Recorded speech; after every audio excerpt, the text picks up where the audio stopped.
Class में first आने का बेस्ट उपाय हेलो फ्रेंड्स, आज का चैप्टर लाइफ प्रोसेसेस या जैव प्रक्रम। Very simple. जैव प्रक्रम वो है जो हमें ज़रूरी है बढ़ने के लिए और ज़रूरी है हमारे शरीर के मेंटेनेंस के लिए। ये तो हम बहुत अच्छी तरह से जानते हैं कि हमारे सारा शरीर टिश्यूज़ से बना हुआ है, ऊतक से बना हुआ है।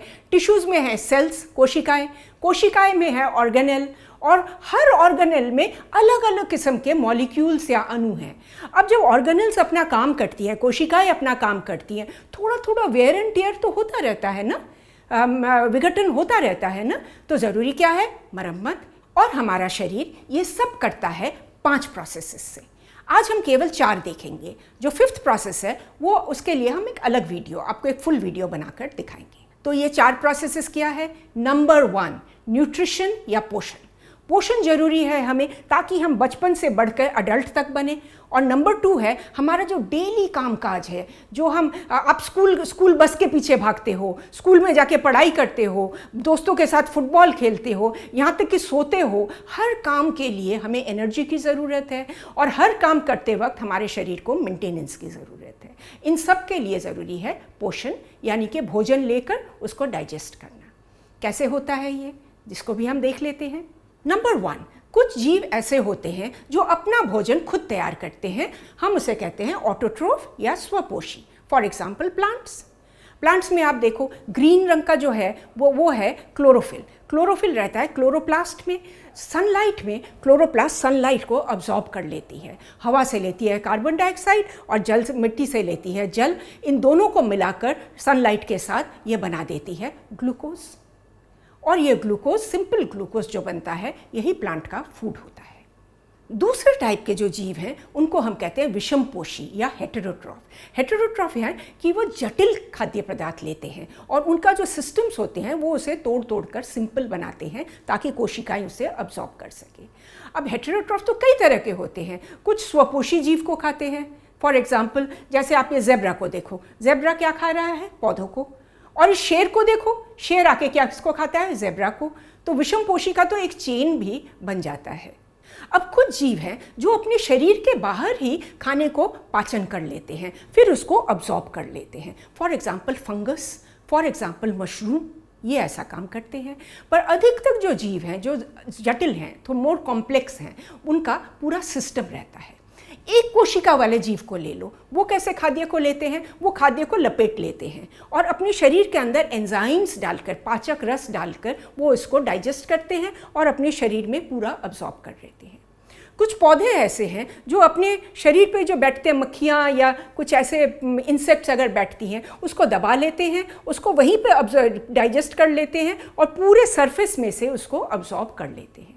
पर जैसे जैसे जटिलता बढ़ती जाती है जीव की, उसका पूरा सिस्टम अलग हो जाता है। खाने का सिस्टम अलग, पचाने का सिस्टम अलग और उत्सेचन का सिस्टम अलग। तो चलो आज हम ह्यूमन बीइंग्स का डाइजेस्टिव सिस्टम देखेंगे। हम खाना मुंह में लेते हैं, दांत से काटते हैं, उसे काट के छोटे छोटे टुकड़े कर देते हैं। हमारे सलाइवा जो लाला रस में, उसमें है अमाइलेस। अमाइलेस क्या करता है कि वो कॉम्प्लेक्स कार्बोहाइड्रेट को तोड़कर थोड़ा सिंपलर फॉर्म में ले आता है। फिर हम उसको खूब चबाते हैं और निगलते हैं और एक कुंचन प्रक्रिया से वो सीधा जाता है स्टमक या आमाशय में।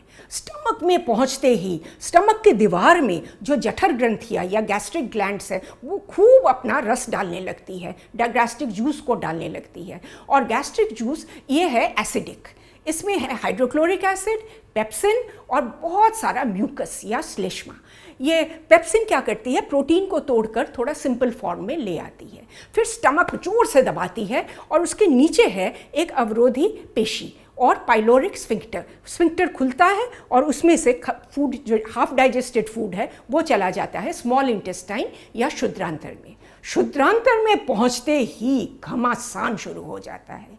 लिवर यकृत वो भेजता है बाइल जूस, पित्तरस। ये पित्तरस है अल्कलीन इन नेचर, क्षारिक नेचर में है और इसका काम है कि जो वसा के, फैट के जो बड़े बड़े ग्लोब्यूल्स हैं, उसको तोड़कर सिंपल फॉर्म में ले आना।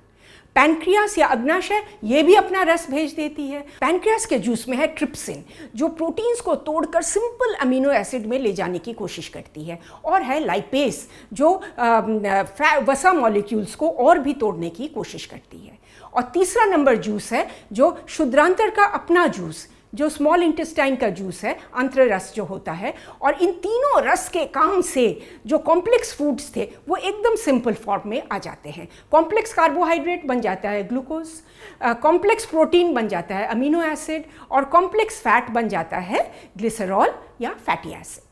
अब तो सिंपल फॉर्म हो गया, अब इसको बॉडी को अब्जॉर्ब करना है।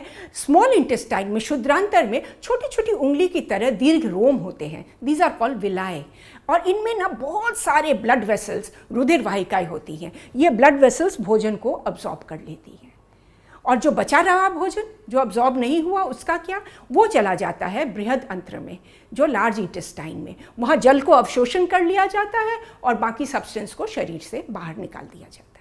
जो पोषक तत्व, न्यूट्रिशन, वो अब ब्लड में आ गया है, तो हो गया काम। ये ब्लड ले जाएगी कोशिकाओं में, कोशिका यूज़ कर लेगी? बिल्कुल नहीं। इस भोजन तत्व को यूज़ करने के लिए कोशिका को ज़रूरत है ऑक्सीजन, और ये काम करता है हमारा रेस्पिरेटरी सिस्टम या श्वसन। ये ऑक्सीजन को लेता है ब्लड में, भेजता है सेल्स के पास, जहाँ सेल में वो कार्बोहाइड्रेट को तोड़कर ऑक्सीजन रिलीज़ करते हैं।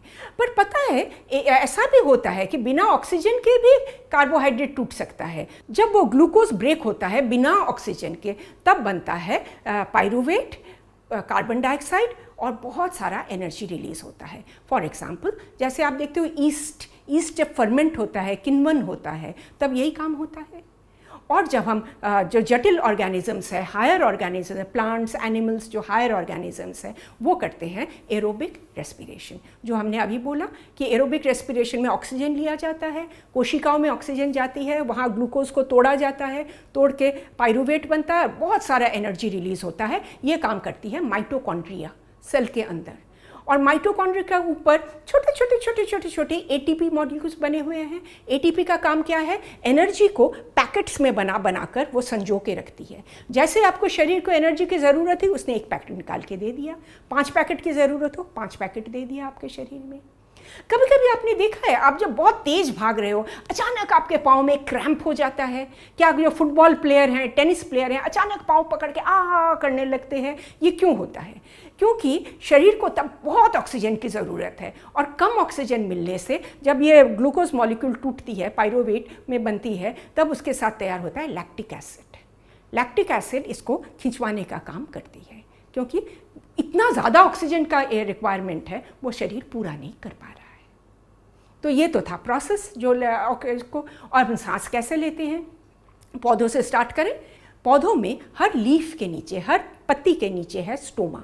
ये स्टोमा खुलती है और ये स्टोमा ऑक्सीजन को अंदर लेती है, फिर सेल्स में ऑक्सीजन को यूज़ कर लेती है, और कार्बन डाइऑक्साइड को, फिर स्टोमा खुल जाती है और कार्बन डाइऑक्साइड को बाहर निकाल देती है। बच्चों, आप कंफ्यूज मत हो जाना। फोटोसिंथेसिस, जब प्रकाश संश्लेषण होता है, तब वो कार्बन डाइऑक्साइड लेते हैं और ऑक्सीजन छोड़ते हैं। पर हम बात कर रहे हैं रेस्पिरेशन, यानी कि श्वसन।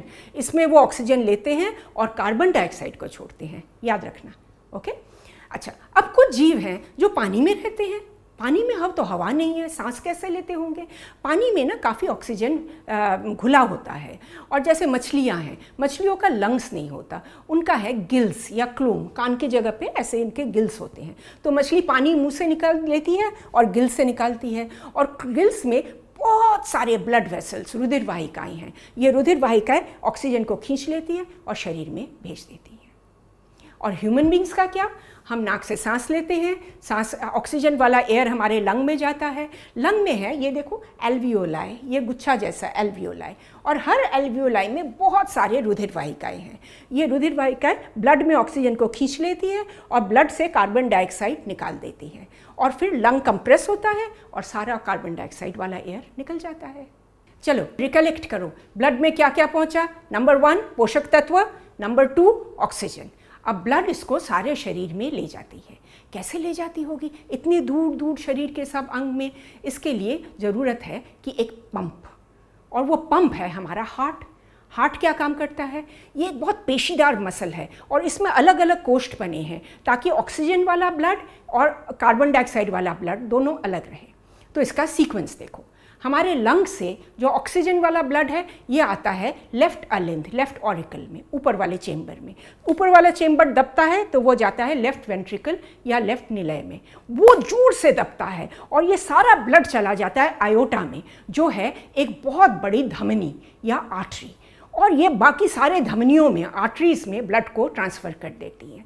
धमनियाँ हैं पेशीदार, ये है लचीले, क्योंकि इनको वो प्रेशर वाला ब्लड को आगे ले जाना है, और जैसे ये सारे शरीर में फैलती है ये ब्रेक करते करते छोटे छोटे पीसेस, टुकड़े बनते बनते बनते ये बन जाती है कैपिलरीज या रुधिर वाहिकाएँ। कैपिलरीज पहुँचती हैं कोशिकाओं के पास, और जैसे वो कोशिका के पास आई, कोशिका ने उससे ले लिया ऑक्सीजन, उससे ले लिया पोषक तत्व, और कोशिका ने उससे निकाल दिया, उसमें वेस्ट प्रोडक्ट्स जितने वर्ज्य पदार्थ थे उसको निकाल दिया और कार्बन डाइऑक्साइड निकाल के ब्लड में डाल दिया। तो ये कार्बन डाइऑक्साइड और वेस्ट वाला जो ब्लड है इसे अब वापस आना है हार्ट की तरफ, तो ये अलग अलग कैपिलरीज जुड़ के बनती हैं शिराएँ। शिराएँ थोड़ी शिथिल होती हैं और ये डीऑक्सीजनेटेड ब्लड, कार्बन डाइऑक्साइड वाले ब्लड को हार्ट की तरफ ले आती हैं। लाकर ये पहले देती हैं राइट अलिंद पर, राइट ऑरिकल पर, जो दब के इसको भेजता है राइट वेंट्रिकल में, राइट निलय में, और ये जोर से दब के सारा ब्लड को भेज देता है सीधा लंग के पास कि जाओ वहाँ पे, और वहाँ लंग में कार्बन डाइऑक्साइड निकल गया, ऑक्सीजन आ गया, और फिर से ये साइकिल शुरू हो गया। जब हम हार्ट की बात करते हैं तो एक चीज़ आप ज़रूर याद रखना कि सबके हार्ट में 4 कोष्ठ नहीं होते। मछलियों के हार्ट में केवल 2 कोष्ठ होती हैं, और कुछ सरीसृप रेप्टाइल्स होते हैं जिनके हार्ट में 3 कोष्ठ होते हैं। वो ना थोड़ा ऑक्सीजन वाला ब्लड और कार्बन डाइऑक्साइड ब्लड थोड़ा मिक्स हो जाए उसको वो सहन कर सकते हैं, पर ह्यूमन बींग्स जो हैं, बड़े बड़े जो जीव जंतु हैं, उन सब के हार्ट में 4 कोष्ठ जरूर होते हैं। तो ब्लड ये काम कैसे करता है? ये तो हार्ट का काम था जो घुमाता है, इसको भेजता है चारों तरफ, ब्लड वेसल्स का काम आपने देखा, पर ब्लड, रुधिर, ये कैसे ये काम करता है? तो ब्लड के पार्ट्स हैं प्लाज्मा, जो एक बहुत क्लियर लिक्विड है, और ये जो ऑक्सीजन, कार्बन डाइऑक्साइड, आपके अलग अलग लवण, आपके अमीनो एसिड्स, ग्लूकोज, ये सारे इसमें घुले रहते हैं प्लाज्मा में। ब्लड में है कोशिकाएं, रेड ब्लड सेल, जिसमें है हीमोग्लोबिन। हीमोग्लोबिन ऑक्सीजन को कस के पकड़ लेता है और शरीर के दूर दूर तक ले जाता है। और है वाइट ब्लड सेल जो रोगों का प्रतिरोध करते हैं, और है प्लेटलेट्स। आपका कहीं कट गया, खून निकल रहा है, आप देखते हो एक गुत्था सा बन जाता है, क्योंकि वो प्लेटलेट्स एक के बाद एक के बाद एक के बाद एक आकर वहाँ पे दबा देते हैं, उसको बंद कर देते हैं और रिसाव को बंद कर देते हैं। एक और चीज़ आपको जानना ज़रूरी है जो है लिम्फ, जो इसको लसिका भी कहते हैं। कई बार जब कैपिलरीज, जो पतली पतली पतली कैपिलरीज, रुधिर वाहिकाएँ हैं, उसमें से ना कुछ प्लाज्मा लीक हो जाता है, कुछ ब्लड सेल्स लीक हो जाते हैं, और वो सेल्स के बीच में जो स्पेस है, इंटरसेलुलर स्पेस, उसमें पहुंच जाती है। इसको लिम्फ कहते हैं। लिम्फ एक कलरलेस लिक्विड है, तो इसको कलेक्ट करके फिर कैपिलरीज से ब्लड स्ट्रीम की तरफ वापस ले लिया जाता है। तो ये तो रहा आपका ब्लड सिस्टम। ट्रांसपोर्टेशन सिस्टम, वहन सिस्टम, जो आपके शरीर के चारों तरफ क्या ले जाती है? नंबर 1 पोषण तत्व, स्टमक के याद है ना, शुद्रांतर से अब्जॉर्ब किया था पोषक तत्व, और लंग से लिया ऑक्सीजन, इसको सारे शरीर में फैलाती है और वर्ज्य पदार्थ को ऊपर ले आती है। अब याद रखो, सारे वर्ज्य पदार्थ, कार्बन डाइऑक्साइड और बाकी प्रोटीन वगैरह के जो नाइट्रोजन के जो वर्ज्य पदार्थ हैं, सारे ब्लड में आ गए हैं, लाइक यूरिया एट्सेट्रा, ये सारे ब्लड में आ गए हैं। और अगर ये ज़्यादा हो गए तो हमारा सारा शरीर पॉइजनड हो जाएगा। इसलिए हमें ज़रूरी है एक्सक्रीटरी सिस्टम या उत्सर्जन सिस्टम, और इसके लिए है 2 किडनीज, 2 यूरेटर, 1 यूरिनरी ब्लैडर और 1 यूरेथ्रा। तो इसमें कैसे काम करते हैं? किडनीज को देखो, किडनीज में ये देख रहे हो ब्लड वेसल्स का गुच्छा, इसको कहते हैं ग्लोमेरुलस, और ये सारे इसमें से फिल्टर होके निकलता है बहुत सारा पानी, यूरिया, लवण वगैरह, जिसको हम कहते हैं यूरिन। ये यूरिन, ये जो कप शेप का है, इसमें से होकर ये आता है यूरेटर के अंदर, और यूरेटर इसको सीधा ले जाती है यूरिनरी ब्लैडर। जब यूरिनरी ब्लैडर फुल हो जाता है तो बॉडी उसको यूरेथ्रा से निकाल देती है। तो ये रहा ह्यूमन बींग्स का, एनिमल फॉर्म का। और जब हम प्लांट्स का देखेंगे तब क्या होगा? प्लांट्स कई चीज़ें करती हैं। अगर प्लांट में बहुत ज़्यादा पानी हो गया तो प्लांट का जो स्टोमा, याद है ना, सांस लेने के लिए स्टोमा खुल रहा था, वो स्टोमा खुल जाता है और ज़्यादा जो वाष्प है वो निकल जाता है। इसको कहते हैं ट्रांसपीरेशन या वाष्प उत्सर्जन। और यही स्टोमा काम करती है श्वसन में, रेस्पिरेशन में। कार्बन डाइऑक्साइड को कैसे निकालती है? स्टोमा खुल जाता है, कार्बन डाइऑक्साइड शरीर से निकल जाता है।